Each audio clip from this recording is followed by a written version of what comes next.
कहती है ब्रूटो क्या कर रहा है ये। कोनोहामारू उसे मना करता है, लेकिन ब्रूटो पीछे से इलेक्ट्रिक स्टाइल से उस पर अटैक करता है। ब्रूटो कहता है ये मेरे पास चांस है और उस पर अटैक करता है। जैसे ही वो उस पर अटैक करता है उस पर कोई असर ही नहीं होता। ब्रूटो ये देखकर बड़ा शॉक होता है। फिर वो ब्रूटो को पकड़ लेता है। जब वो रियल वाले को पकड़ता है उसके सारे क्लोन गायब हो जाते हैं। फिर वो ब्रूटो को जमीन पर कुचल रहा होता है। ब्रूटो जमीन पर होता है और वो उसके ऊपर। शारदा उस पर कुनाइस फेंकती है, वो उनको अपने हाथ से रोक लेता है। मिचकी कहता है ये काम नहीं करेगा। कोनोहामारू कहता है खुद को छिड़वाने की कोशिश करो ब्रूटो। ब्रूटो कहता है मेरा चक्र अब्जॉर्ब कर रहा है ये। कोनोहामारू उस पर अटैक करने के लिए आगे बढ़ता है तो मास्टर अपना चेहरा दूसरी तरफ से निकालता है और अपने मुंह से फायर स्टाइल का इस्तेमाल करता है। कोनोहामारू फिर पीछे हटता है। मिचकी देखता है, कहता है ब्रूटो को छोड़ दो। वो अपने हाथ लंबे करके उस मॉन्स्टर के बाजू को पकड़ता है। फिर वो मॉन्स्टर ब्रूटो को छोड़कर अपने बाजू छुड़वाने की कोशिश करता है।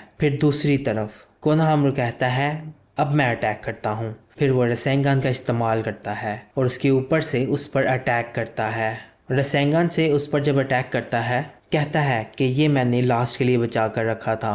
रसेंगान से मॉन्स्टर को काफ़ी डैमेज होता है। फिर कोनोहामारू कहता है कि तुम्हें इस पावर का एहसास हो रहा है जो मुझे मिली है लॉर्ड थर्ड होकागे से और बिग ब्रदर नारुतो से। फिर रसेंगान बहुत तेज हो जाता है और रसेंगान के अटैक से वो मॉन्स्टर के छोटे छोटे टुकड़े हो जाते हैं। ये देखकर ब्रूटो बहुत हैरान होता है, कहता है ये बहुत अमेजिंग अटैक था। शारदा कहती है आपने कर दिखाया। खैर फिर ब्रूटो बहुत ही सैड होता है तो फिर उसे याद आता है कि कोनोहामारू से कह रहा होता है कि तुम अपनी पावर को ओवर एस्टिमेट नहीं करोगे। फिर कोनोहामारू कहता है चलो उठो चलते हैं। फिर उसे फील होता है कि मैं इतना पावरफुल नहीं हूँ। फिर कहता है हाँ मुझे पता है। फिर वो जाते हैं अंदर, वहां पर रूट्स होते हैं ट्री के। शारदा देखती है, कहती है ये क्या है, तो सामने बहुत सारे ककून्स होते हैं। कोनोहामारू कहता है मुझे पता था, इनके अंदर व्हाइट ज़ेत्सु प्रोड्यूस होते हैं। शारदा कहती है ये मत कहना कि इन ककून्स में उस जैसे मॉन्स्टर हैं। कोनोहामारू कहता है मुझे ऐसा नहीं लगता। फिर उनमें से एक नीचे गिरता है और वो मेल्ट होने लगता है। मिचकी कहता है ये डिकम्पोज हो चुके हैं। फिर वो आगे चलते हैं, आगे जाकर एक जगह के सामने रुक जाते हैं। कोनोहामारू कहता है लगता है कि रास्ता यहीं तक था। शारदा कहती है कि इस बैरियर की दूसरी साइड पर और व्हाइट ज़ेत्सु भी हो सकते हैं। कोनोहामारू कहता है अगर होंगे तो हमें इसी स्ट्रेटेजी के साथ उनसे लड़ना होगा। फिर वो रसेंगान का इस्तेमाल करके उस बैरियर को तोड़ देता है। फिर वो सामने देखते हैं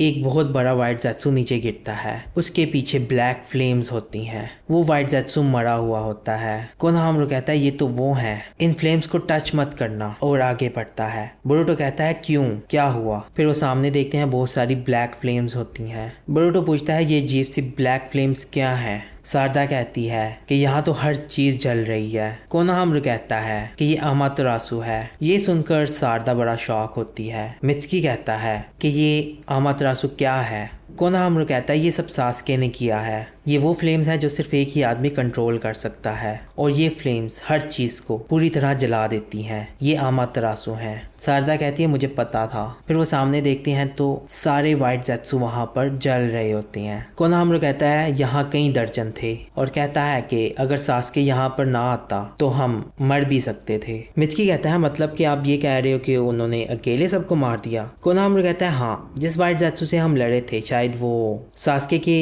अटैक से बचकर भाग गया था। बोरुटो कहता है तो शारदा के डैड यहाँ थे, वो यहाँ क्यों आए थे और क्या कर रहे थे? फिर कोनोहामारू कहता है तुमने इतना कुछ देख लिया है, अब मुझे तुम्हें बताना होगा। सास्के अकेला एक ऐसा शिनोबी है जो कि बहुत ही टॉप मिशन के ऊपर गया है। कागुया ओत्सुत्सुकी से रिलेटेड हर चीज को ट्रैक कर रहा है। बोरुटो पूछता है कैसा टॉप सीक्रेट मिशन? शारदा कहती है उन्होंने कहा था कि ये बहुत ही इंपॉर्टेंट ड्यूटी है जो कि सिर्फ वही कर सकते हैं। बोरुटो कहता है तो अब वो कहाँ है? कोनोहामारू कहता है वो अपने रिनिगॉन की पावर के जरिए टाइम एंड स्पेस में ट्रैवल कर सकता है। वो तो अब तक बहुत दूर चला गया होगा।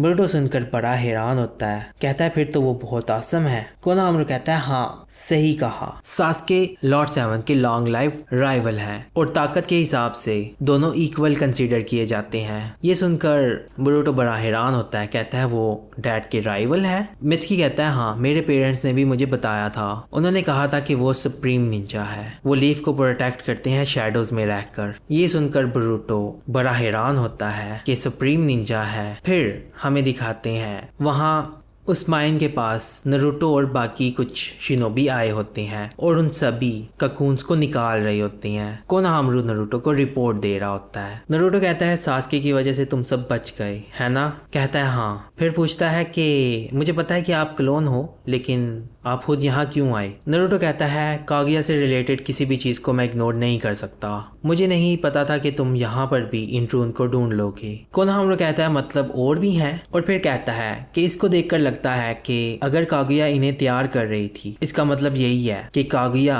कोई बहुत ही स्ट्रांग दुश्मन का इंतजार कर रही थी और उससे लड़ने की तैयारी कर रही थी। कोनोहामारू कहता है कैसा दुश्मन जिससे इस जैसे मॉन्स्टर्स के साथ लड़ा जा सकता है, ये कैसा दुश्मन हो सकता है? नारुतो कहता है पता नहीं, पर लगता है कि हम बहुत ही ट्रबल में हैं। दूसरी तरफ बोरुतो और बाकी सब साइड पे खड़े होते हैं। बोरुतो कहता है तो अब हमें फिर से इन्होंने अंधेरे में छोड़ दिया। सारदा कहती है हम गैनिन हैं तो ऐसा ही होगा ना? बोरुतो कहता है मुझे ये बिल्कुल भी पसंद नहीं, हम भी तो लड़े थे ना। सारदा कहती है बेशक हम लड़े थे, लेकिन फिर भी हमारे पास इतनी पावर नहीं है, हम सब वहां मर सकते थे। मित्सुकी कहता है कि कोनोहामारू सेंसे ने कहा है कि इसके बारे में किसी से जिक्र नहीं करना। सारदा कहती है इसका मतलब ये है कि लॉर्ड होकागे और लीव के जो हायर अप शिनोबीज हैं वो इस मामले को हैंडल करेंगे। ये सुनकर बोरुतो को बुरा लगता है क्योंकि वो भी इस मामले को हैंडल करना चाहता है, लेकिन फिर उसे याद आता है सास्के के बारे में कि कोनोहामारू कह रहा होता है कि सास्के लॉर्ड सेवन के लाइफ लॉन्ग राइवल हैं और वही एक ऐसा शख्स है जो कि लॉर्ड होकागे के बिल्कुल इक्वल है। फिर वो सोचता है कि ताकत जो बड़े लोगों के पास है, इवन डैड के पास जो पावर है, उसे एक्नॉलेज किया जाता है। फिर वो अपनी पॉकेट से निकालता है वो साइंटिफिक निंजा टूल जो कटास्के ने उसे दिया होता है। वो टूटा हुआ होता है और कहता है कि मेरे पास अभी भी इतनी पावर नहीं है। तो फिर इसी के साथ ये एपिसोड खत्म हो जाती है।